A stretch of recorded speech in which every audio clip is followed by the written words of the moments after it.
How's it going, everybody? Thank you for joining us today. I'm Carlos, one of your hosts of the Bring on the Blitz podcast, and I'm joined every day like I am with Rios. How's it going, Rios? We did it, guys. We survived Snowmageddon 2025. That's right. If you're in the Houston area, you survived the snowstorms, snowpocalypse, as many people are calling it, snowpocalypse, snowstorm, whatever it is. We will rebuild. We will rebuild. Yes, exactly. Hey, that's not Poppy. Are you sure? I'm positive. That's not Poppy.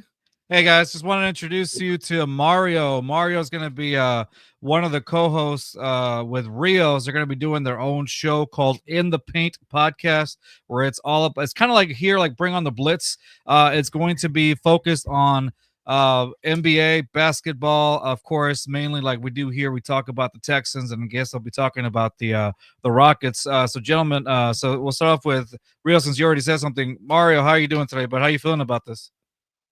I'm feeling good. I'm feeling real excited about the opportunity. You know, the Rockets are doing a lot of things right now, second in the West, so there's a lot of promise there. And you know, we still got a lot of season left to see what we do with the playoffs and with this different signings coming on later on this season. Hey, we can talk about it now. Hey, the number 2 seed. There you go.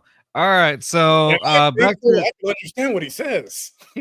Again, I'm thankful I can understand what he says. The other guy, you have to lead in a little bit. By the way, if you realize why that door opened out of nowhere, for those viewers, that's my cat that just went into the restroom. Just like, oh no, it's his time apparently. It didn't just open up by itself.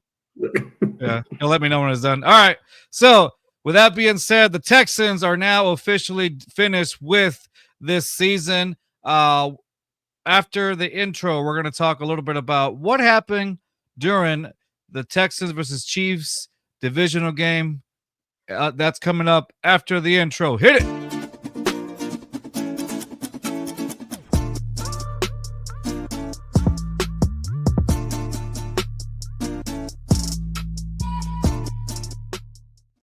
All right, back at it again. So the Texans just can't seem to get over the divisional round in the playoffs. It's the third time that the Texans have faced off against the Chiefs in the divisional playoffs, and they're just not able to move on. And not even with the Chiefs. I mean, last season it was against the Baltimore Ravens. The Texans last season were dominating in the divisional round. They were not dominating, but they were keeping it pretty much close against the Ravens up until the second half, and then this time around the Texans, the defense, I think Rios, you and I sat here last week and talked about how the defense was going to be a key factor in keeping the game close, neck and neck, and that's exactly what ended up happening, Rios. Let's shed a little bit more light on how the defense's performance overall with you, Rios. Go for it. No, I mean they did their job. They were given short fields to help them to field goals. I think on the day, only touchdown I can remember from the offense for the Chiefs was one from Kelsey, and I can't remember who scored the other one, but they did a good job, slowing down their offense. They were able to get pressure on Mahomes when they were, allowed to touch him. But I mean, for the most part, especially the secondary, I think Stingley and Lassiter combined for maybe 3 catches for like 30 yards on the day. Like they were not targeted at all. The main focus was the middle of the field and the short passing game. Yeah, 100%. There wasn't really, Christian Harris. I think he saw like maybe a couple of snaps and he was taken out, and then after that it was just mainly Henry To'oTo'o, Azeez Al-Shaair, and then I can't remember who else was on the other side, but that's about it really. There was really no Christian Harris this particular time around. And I felt like because of that, you saw a lot of open field, like you said, and you saw that the Chiefs took over. With Kelsey, it just seemed like every time Kelsey caught the ball in slow motion, Kelsey looked like me trying to like run 10 feet, and that wasn't going to happen. I mean, it looked very slow motion, but regardless, it worked out for the Chiefs. It worked out. Within 5 to 10 yards of him. I'm like, how do you leave their best offensive player wide open? I think, go ahead. Like he was there was no coverage at all. Like I don't get what the game plan was in that regards. Like the rest of the team was flawless except for that. Like there was I get not having an answer for Kelsey, but I mean, not even an effort. Not even an effort. I think with another problem one problem that I did see with the Texans defense was and even special teams was the missed tackles. I can't. I think it was a few when Kelsey caught one. When he was open, I think, gosh, he went through about 2 to 3 defenders. I know one of them was Kalen Bullock, and I want to say Henry To'oTo'o. I can't remember off the top of my head who it was, but the missed tackles was a big problem. Yes, you've had missed tackles all season, but this time it just seems like everything you threw at them at the Texans defense, there was a missed tackle here, missed tackle there, and then missed tackles in key situations. Mario, where do you think, bud? I think the Texans were pretty much in a bend, not break mentality in the beginning. They held them to the 3 points, and that was a big deal for them. Even for everyone, they didn't think they were going to be able to do, have a goal line stand pretty much. But I think a lot of wins just got taken out of the defense because the offense just wasn't performing sometimes. And so, the more the defense stays on the field, the more gas they're going to get. So it's just kind of hard to continue to perform at a high level and, get, tackle when they're needed to make those tackles, whenever, you just constantly being on the field because offense just not performing as they should be. No, agreed. Rios and I were talking about last week when they faced off against the Chargers. What we saw was a lot of complimentary football, and it was a lack. It was a little bit of a lack of that. Like all 3 phases worked really well against San Diego. Sorry, I keep saying San Diego against the Chargers. Excuse me. All 3 phases. You had special teams making plays. You had the offense making some big plays, and then you had the defense also stepping up. And I think this particular game, you had the defense.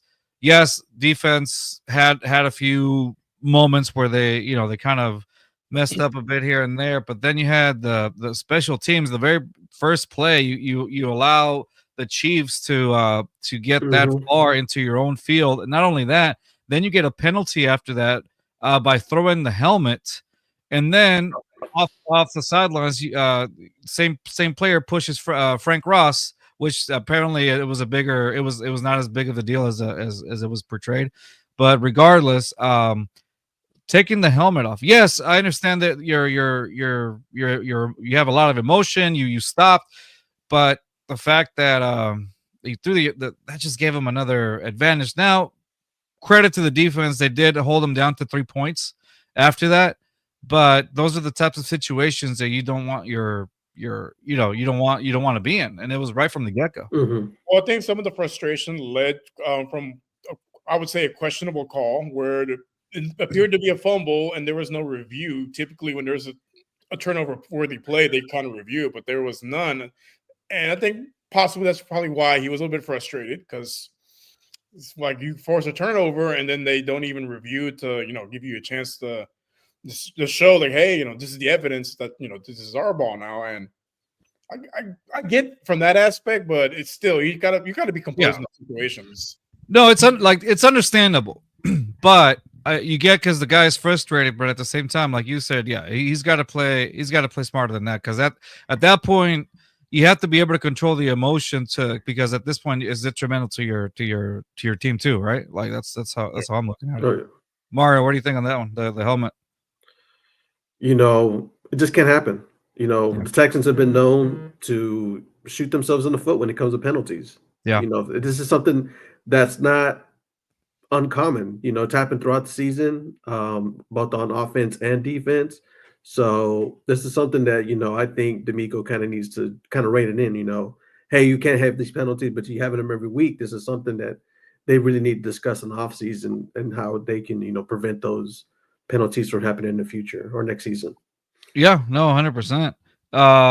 So with that being said, there was a list that came out, and I had it here, of Texans free agents. Now that you're talking about the offseason, so here are the free agents that the Texans are looking at next season. This is according to Adam Schefter. Stephon Diggs, Robert Woods.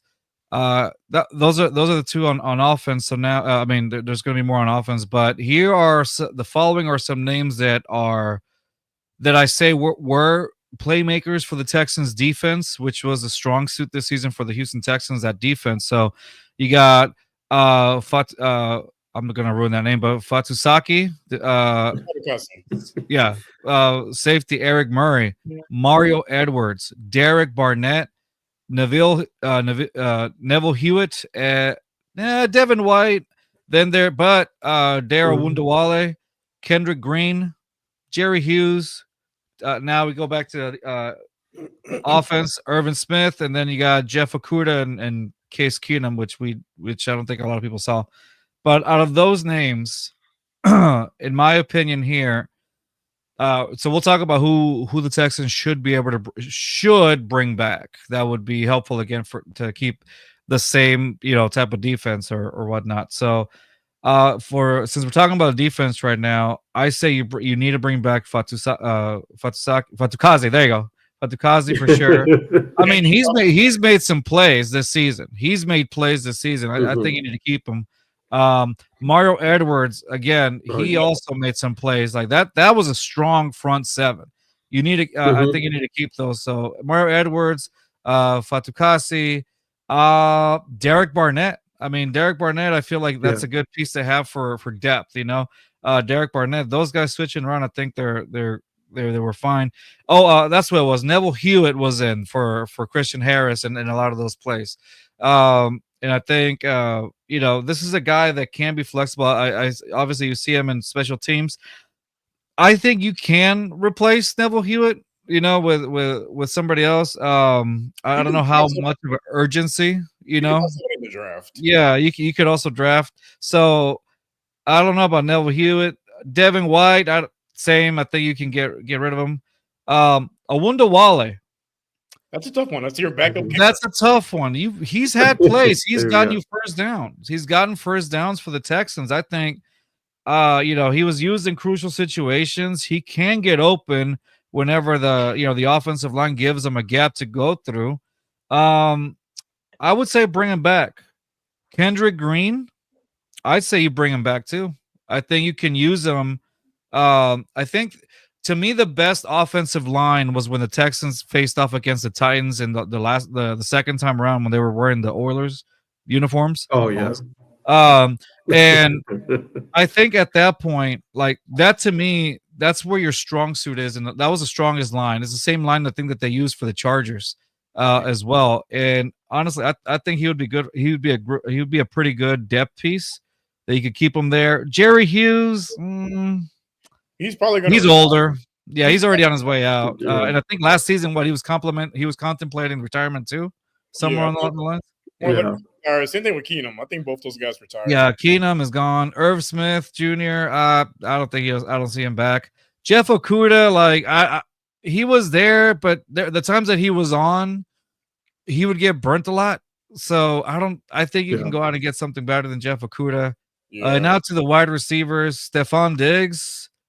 I mean, if I'm the Texans, I would try to bring him back, but that's just up in the air right now. Robert Woods, I think you can go and get something else for Robert Woods, in my opinion. But to me, that's who I think they should bring back or they shouldn't bring back. Rios, your take. Do you need the names or you got them? I think I have it. Give me one sec. It's on our chat that I sent you a while back. Hold up. Give me one second. Got them? Yeah. Okay, I got it now. All right. So I'll start with the offense. So out of those two names, I don't see Robert Woods back just because of age and salary cap hit. I'm honestly surprised he survived this entire season because cutting him would have saved $5 million. But he's a great blocker, and I guess he's a great locker room guy. But I mean, the production doesn't really equate to the paycheck. And at his age, typically doesn't mean he's going to be on the team very long. Now, with Stephon Diggs, that's the $1 million question. It kind of depends more on what he wants. If he's willing to take a short-term deal with less money, even a one-year deal, I see him coming back. But if he's looking to chase the bag, which doesn't seem likely, just considering coming off an ACL and he's over 30 at this point, right? It really depends on what he's looking for. If he's looking to run it back with Houston one more year, I'm sure the coaching staff and the players have all said they love him. They want him to come back. So we'll see how that one goes. Right, it's up in the air, right? It's up in the air. I think he does come back though, because I think it seems like he found a home here in Houston. Like he was well beloved in the locker room. They made him a team captain in his first year. I think they run it back and see how it goes with a full season, and go from there. Now on the defense, there's a lot more names. Hold on, I just had it pulled up. Fatusaki is the first one. The ones you had mentioned, I definitely agree with Mario Edwards, Fatukasi, and Derek Barnett. Definitely should bring those guys back because they make plays when they get chances. Actually, no, I think the ones you had mentioned are the ones I would agree to bring back. I don't see them bringing back, like you mentioned, Okuda. Just when he was called upon, he didn't perform very well. Like he was benched after one play against the Cowboys, and it's just been up and down since then. I don't see that reclamation project working out, and he's entering bust talks at this point because he was the 3rd overall pick, and he has just not lived up to the draft billing. I don't see them bringing back Hewitt. You can probably find his replacement in the draft. Abungwale, great special teams guy, but I think you could probably go with someone a little bit more explosive in the ground game to, kind of give Joe Mixon a spell. Yeah. And Keenum, I got mentioned earlier in the year. I think they, did him a favor. They, put him on injured reserve so he can still be part of the roster, get his 10-year minimum NFL playing time, and qualify for retirement benefits. And I think he retires, either becomes part of this staff or probably becomes part of the staff at the University of Houston. Makes sense. Oh, yeah. That makes sense. Mario, if you look at our chat, I gave you I put the names up there if you want to look at them. Who do you think the Texans bring back? Who do you think they don't bring back, or who do they need? Who do they don't need? Just looking at the list, of course, the big one's going to be Stephon Diggs. That's like Rios was saying, that's kind of up in the air with the injury. Kind of what I know. He's been saying a little bit that he does want to return, or he wants to run it back. But what's the deal looking like there? So I would love to bring him back, but again, just based on what the deal is, how fast he can recover, when he's going to come back.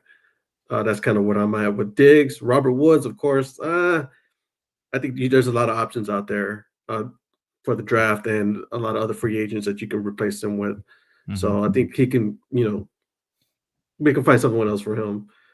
Fatusaki, of course, I would love for him to stay. I think that's someone they need to keep on the defense. Murray.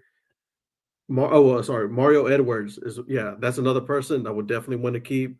And again, just like you were saying earlier, Barnett, another one that definitely needs to stay. And this is the three names on the defense are the ones that I'm looking at that I would really love for the Texans to keep. We all missed Eric Murray's on the list too. I forgot about that. Yeah, Eric Murray. Yeah. It's all about the money when it comes to, but if we can keep the players or not, we're always looking at something, we don't know what the free agents are right now with the other teams still playing. But I think there's always something out there. If you can't find a good deal, I'm sure they can find someone else to kind of replace them. But those are the ones that I'm looking at that I would like to stay. Case Keenum, just because he's Houston legend. Yeah. But of course, it would be awesome to see if he transitioned to a position with U of H, maybe even if he's good enough to become a coach there. That'd be awesome turnaround for him. Yeah, a good situation for him. So that's kind of what I'm looking at when I see the free agent names. I will say this, Eric Murray. I think Rios and we kind of talked about how having him as a starter was a little bit detrimental, but due to the injury, not detrimental, but like it was just a little bit. You'd hold your breath a bit if you're the Texans every time you saw Eric Murray out there. But to his credit, I think he improved throughout the season. I mean, just to give you some stats.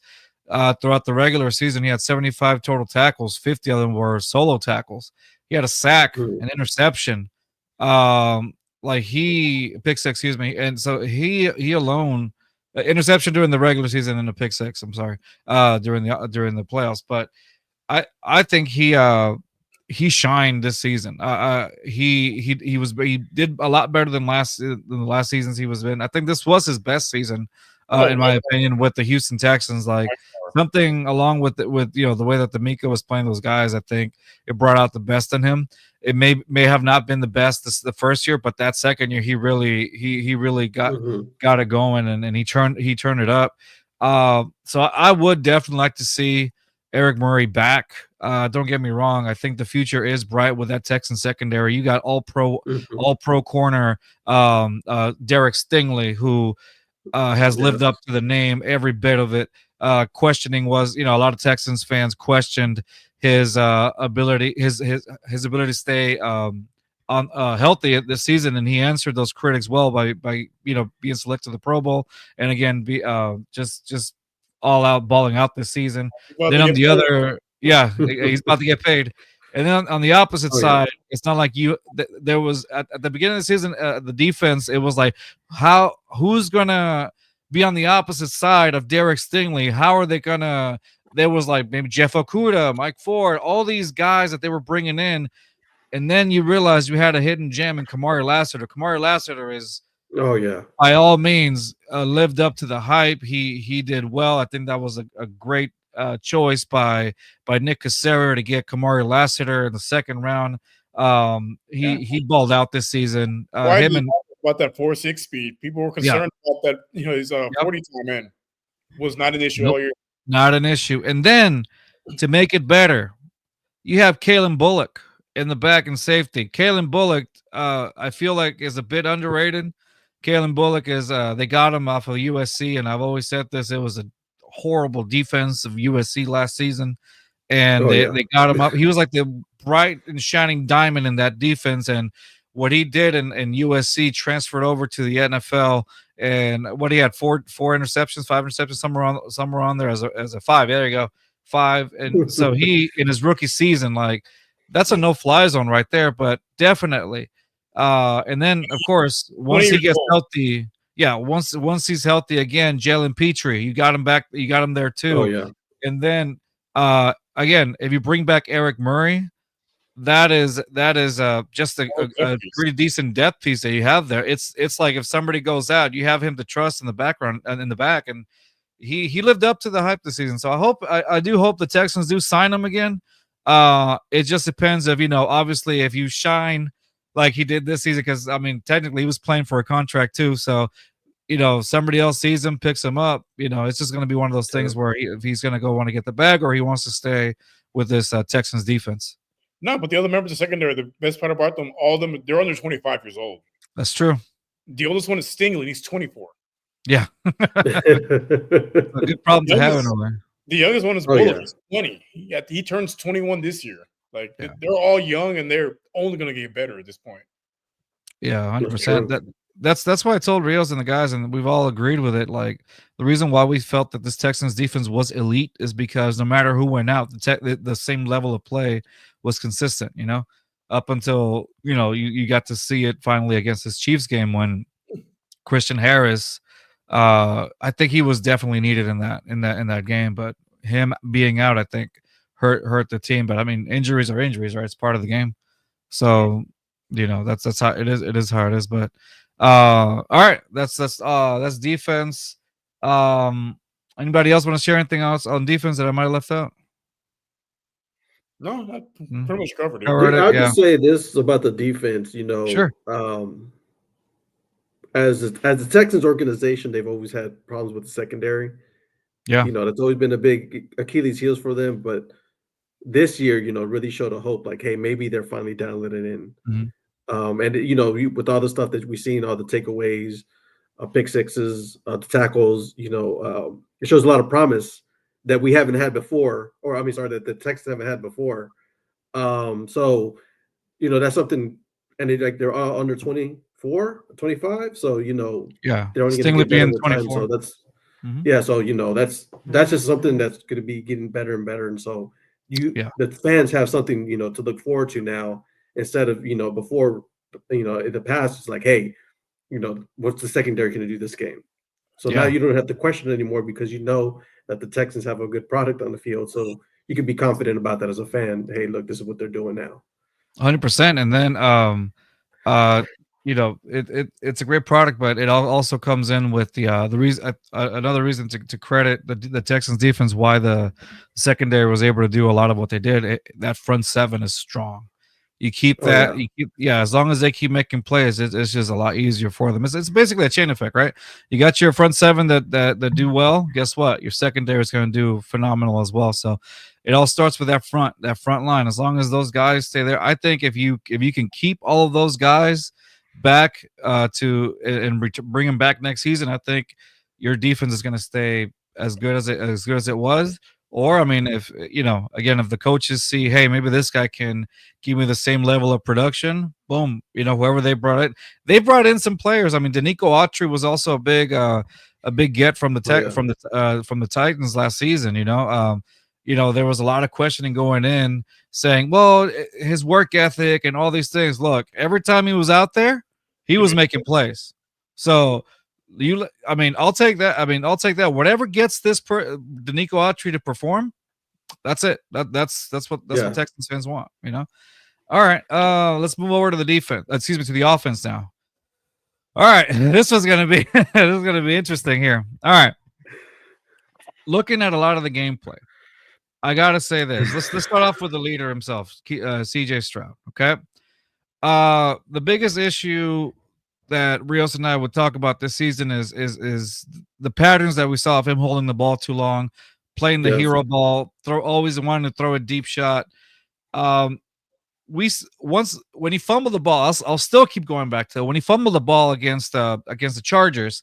You got to see the old CJ Stroud of last season, where it's just like, oh, where you been? Mm-hmm.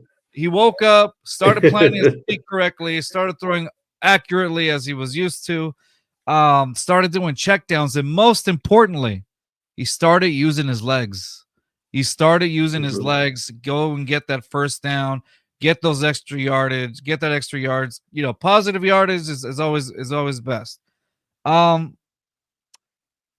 He did that. He did for the most part. This game against the Chiefs, there were some spots where still some questionable calling, but then as you break down the film, the blocking again was an issue. Of course, CJ Stroud got sacked 8 times. 8 times. That is, you can't win a game like that. I'm sorry, 8 times getting sacked due to poor blocking. I don't know. It feels like a mistake putting Shaq Mason out there. I agree. I'm not a coach, and I'm not a coach, and none of us are either. But to me, it was like if you had an offensive line that had worked perfectly against the Titans, that had now given the game against the Titans wasn't like a big game or whatever. But this is the same they had in the playoff game the week. Correct. Exactly. And then you had that same lineup against the Chargers, and it worked really well for CJ Stroud. He had time in the pocket. He had time to move around. He had time to do his checkdowns, even throw it far on the field. And then Shaq Mason returns. Let's put him back in. Who has been, according to PFF, a below average blocker in both run protection and pass and run blocking. Like I don't get. I will say this: I'm not a coach, but 1 week of practice does not make up for an entire season of ineptitude. It just does not. Mm-mm. I don't get it. I get DeMeco's loyal to his guys. I mean, come on, man. This is the playoffs. You guys had a formula. Yeah, if you had a formula, like what's that saying? If it ain't broke, don't fix it. Like that finally, like, and even Rios and I can tell you, we've sat here the entire season since it began, since the O-line started having the problems.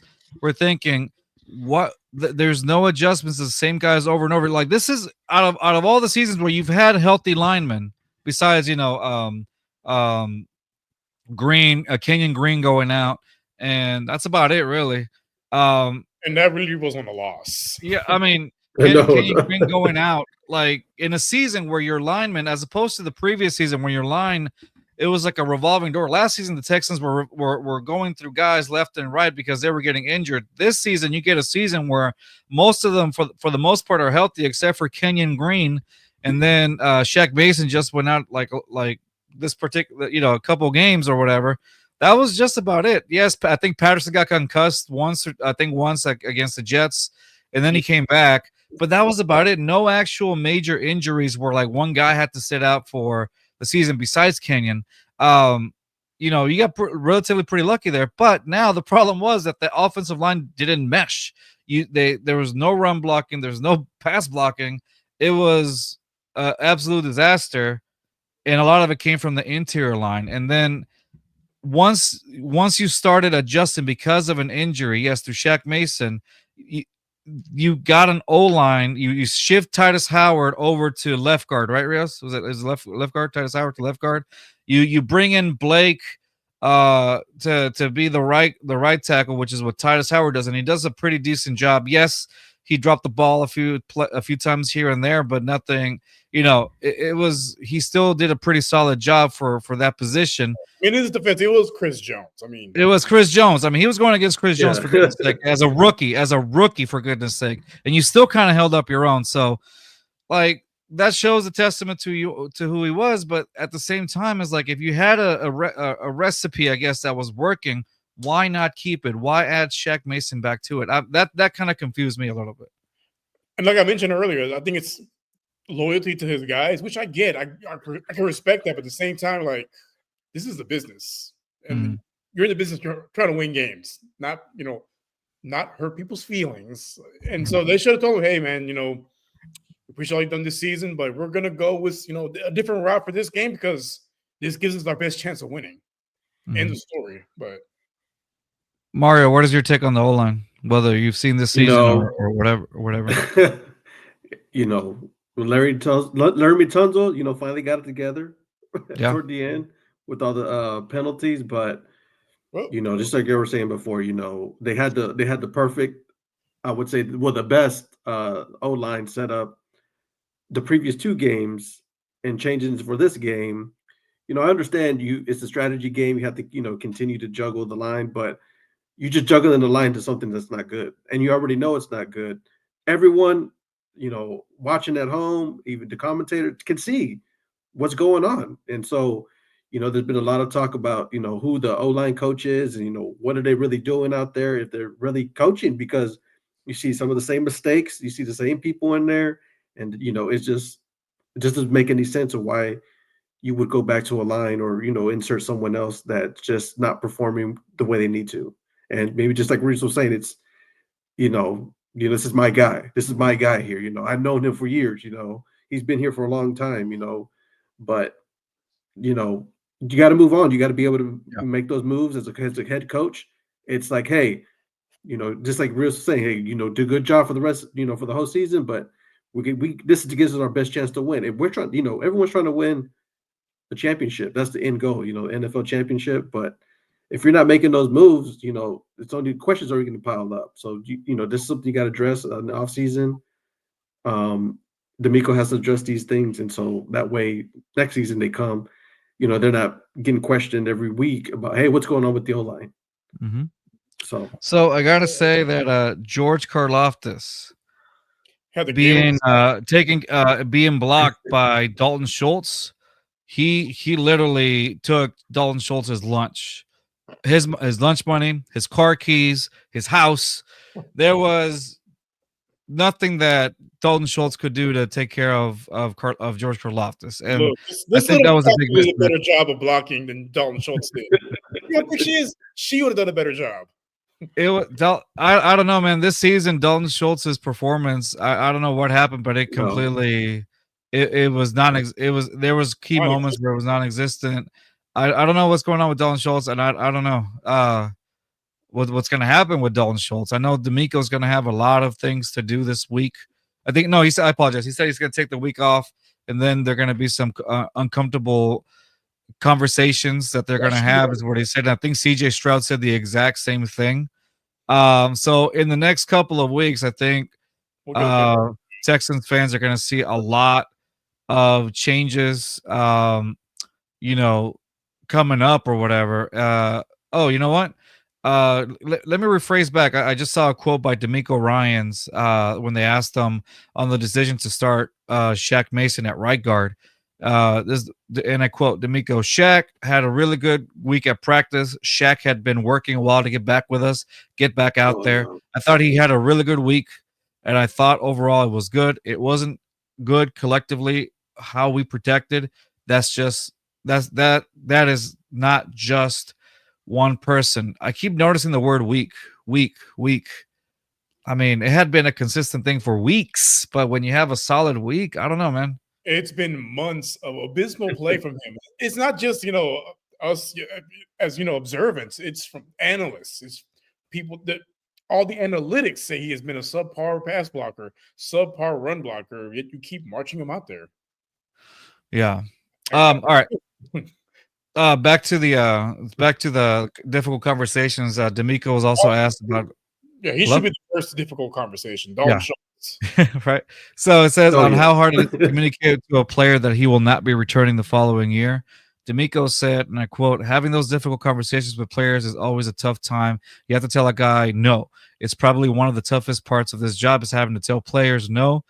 We'll see how things shape out. There are no no's being said right now. Me having a view of these guys for an entire year and seeing their work that they put behind the scenes, knowing what a lot of guys have to deal with just to get themselves ready for the game. Tell our guys that I have to respect and admiration and love for the effort and everything that they go through to get themselves ready to go and to play the style of play I asked them to play. I'm very appreciative of every guy that stepped in our room this year.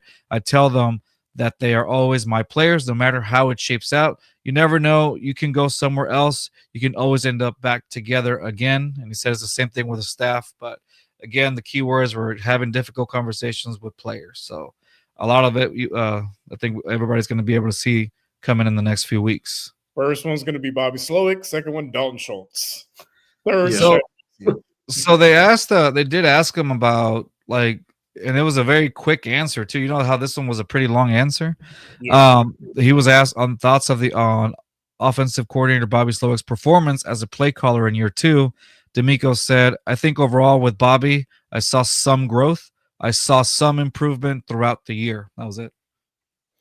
Yeah, I think for this offense to improve, you're going to have to go in a different direction as far as strategy. Trying to run the same offense that the 49ers run, doesn't play to your quarterback strengths. Doesn't play to the personnel that you have. So you're going to have to, find a coordinator that, kind of fits more of CJ Stroud's playing style, which is in the spread offense. He is at his best when he's spread. You get 3-4 wideouts. You don't have this 11 or 12 personnel. Like you got the guy spread out so he can see the blitzers coming. It makes it a whole lot easier for him to, one, gives him more options. Two, he can see the field a little bit better and see who's blitzing and who's not blitzing. So it makes it harder to run these, shell coverages and these disguised blitzes. But we'll see what happens. Could Chip Kelly probably be a name out there? Chip Kelly. I haven't heard that name in forever. Man, possibly anything's possible. I think because I'm curious to see if they go outside of the house or keep it in house and go with Gerard Johnson. But if you keep it in house, it's going to be the same formula.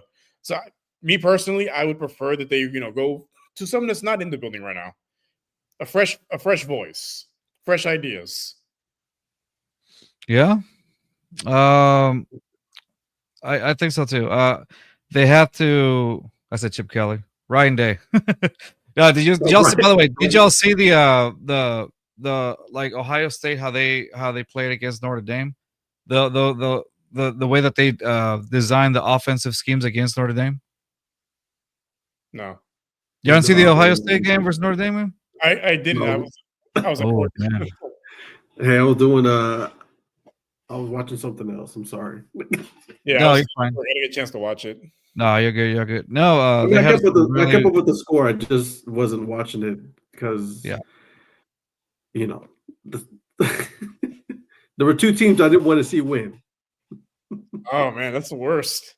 No, I was right. Chip Kelly. Yeah, I was right. Never mind. Yeah, I did. I was like, wait, Chip Kelly. Yeah, I was right. So yeah, but I don't know, man. If you watch the Ohio State game versus Notre Dame, there was a lot of really well done designs by Ohio State, and I was actually thinking Notre Dame was going to take it, but the way that Ohio State played against Notre Dame, like their designs, everything, it was pretty good. Ohio State really, like it was crazy seeing them how they won and everything against Notre Dame. So, yeah, man, I don't know if y'all had seen that one. That's what I was wondering. I mean, I think throughout the season, just for Ohio State, watching college ball throughout the season, you can tell. Look, Ryan Day, he's a good coach. Yeah. Good play caller. They happened to miss. The game against Michigan was a big deal for which Ohio State, the big rivalry there, and everybody wanted to fire him after that. But how do you fire someone who made it to the playoffs, who beat two contenders? And then, like he always adjusted every single game and proved, the defense, the team showed up every time. So it was hard not to bet against Ohio State winning the national championship. Notre Dame was there. They slogged through a lot of the games, especially against, Penn. So, there was going to be something there, but you didn't know if they were really going to live up to the hype, which, obviously they got manhandled by Ohio State. And that was it just seemed like it was a hard pick. It wasn't a hard pick to pick Ohio State to win the championship. Yeah. No, but no, honestly, it's just the way he designed so it's Chip Kelly's the offensive coordinator for Ohio State. The way he designed those plays, like it's almost like his name was being thrown out there on Twitter, like, hey, possibility. I mean, I remember from his coaching experience in the NFL a few years ago with the Eagles, and I could see something like that possibly working. I think it's going to have to change a few tendencies, though, because of course the way his offense works back when he was with the Eagles, the way the offense worked it was up tempo all game, but you can only do so much because your defense is going to get worn out. Yeah, I think one of them they're talking about was a cut split with flip, meaning alert reverse, then lead their wide receivers to fake communicate to flip the feet into making it more obvious. DB and nose, they had hard tackles took a bait, and it starts yelling at pre-snaps. So it's all really well designed by Chip Kelly. So I don't know, man. It's just something that to be on the lookout for. I mean, for that, the Ohio State connection could work. I could see it. Just because, like I said, spread offense, it works better in your quarterback's your skill set. But they're going to have to change some of his tendencies because he loves to, pick up the pace, and you can't do that all game. Yeah. Because I think someone your guys on offense are going to get tired too. So for anybody that's watching, just drop in the comment section. Hey, what are some OCs in case Bobby Slowik does end up leaving? What are some OCs that you would like to see be part of the Texans crew? I'm sorry, Mario, I cut you off. What were you saying? No, you're fine. No, I was just saying I think someone like D'Amico Ryans can really rein in kind of Chip Kelly's tendencies. Because some people are better as an OC than they are as a head coach. Obviously him as a head coach just definitely did not work out. Alienated a lot of people. Sorry. So it just wasn't a good fit for him. But, as an OC, it's something that, he really capitalizes on. And I know everyone wants to come back to the NFL, one point in time, so maybe there's something, the door's open possibly for him, maybe to join the Texans or just another team. But, it would be pretty cool to see someone like him come in, like you were saying, the Ohio State connection. And, if he really can look at CJ Stroud and like design plays based on his strengths versus what we have. I mean, what they have now with Bobby Slowik, just calling the same plays every game. It's going to be 2 runs. It's going to be 2 runs and a throw. So his favorite formula. So someone like Chip Kelly, he likes to design, some more exotic offenses. Really likes to put himself out there. So I think that's something that will, can help CJ Stroud down the line become better quarterback. Yeah, that's what the Texans will have to decide. If Bobby Slowik does end up going. I mean, there's a few vacancies that opened up. I mean, Aaron Glenn went to from the defensive coordinator for the Lions, just became the head coach of the Jets. Yeah, for the Jets. Yeah, so there's openings going on, and so Jacksonville, there's an opening. Oh yeah, that's a big one. Yeah, there's an opening. I think they just let go of their GM. So there's that. There's a lot of things going on in Jacksonville right now. That No, the GM's still there. I thought they fired the GM. No, they. I think a lot of teams, a lot of coaches are hesitant to go there because they still have the same GM. Oh, okay. I thought they had fired their GM. But GM is Trent Baalke. No, Trent. No, he's out. Real? He's out. Yeah, I was like, wait a minute. No, he's out. It's Trent funny Baalke, because Trent Baalke's out. Oh, okay. It's funny Yeah, because Khan. I remember Shad Khan did an interview a couple of weeks ago, and he had the GM on the call. Yeah. And on that same call, and they asked him a question like, "Hey, what would you need to look for?" He's like, "Oh, well, I need to look for this, this, and that." Pretty much saying he'll replace his GM with his GM on the same call. So that was really awkward, and there was something. I guess it was a tell sign that, hey, it's coming. Yeah. There you go. It's gonna be a crazy offseason for sure. All right. Well, this weekend, just to end the show here, is there a certain game you're looking forward to? I'm looking forward to the Commanders Eagles game. Yeah, definitely. Because I mean, Jaden Daniels having one of the best rookie seasons. We thought Stroud's rookie season was ever. Yeah, no, he's superseded that. Yes.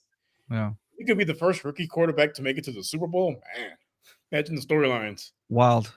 Mario, is there a game you're looking forward to this weekend? Oh, definitely. The Bills, Kansas City rematch. I guess everyone's looking for, what's going to happen there. Everyone, I would, hey. I would like to see the Bills make it. I would like to see the Bills make it, but it's going to be a tough task for them. There you go. So, yeah, no, for sure. All right, guys, follow us. That's going to be our show for this week. We'll come back all the way up until the Super Bowl, and give you some more blitz, even though the Texans are out. And we'll provide you some more Texans news as it comes up. But we're going to keep going all the way to the Super Bowl.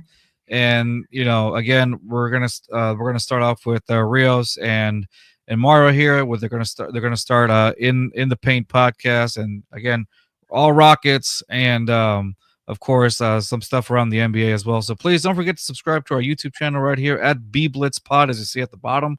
Also follow us on our Instagram account at B Blitz Pod, and of course the X account as well, just B Blitz Pod. All of this is of course part of the Areskina podcast network. Please don't forget to follow Areskina, as you see it here on the X account at Areskina. They recently broke the news about how do you call it, Wagner going into the Hall of Fame, and his reaction videos. Areskina broke it about definitely, well deserved. So follow Areskina again for a lot of top tier baseball content, and of course any sports content, uplifting Latino voices everywhere. Of course, that's the X account, and of course their Instagram account is at Areskina, just like you see it. That's going to be it for us this week, guys. Thank you guys again. Mario, welcome to the show, bud. Really looking forward to seeing what y'all have going on, man. It's going to be fun. So that's going to be it for us this week, guys. Yeah, that's it. All right, guys. Trying to find the outro. That's what I'm trying to do. All right, guys, that'll be it. Peace.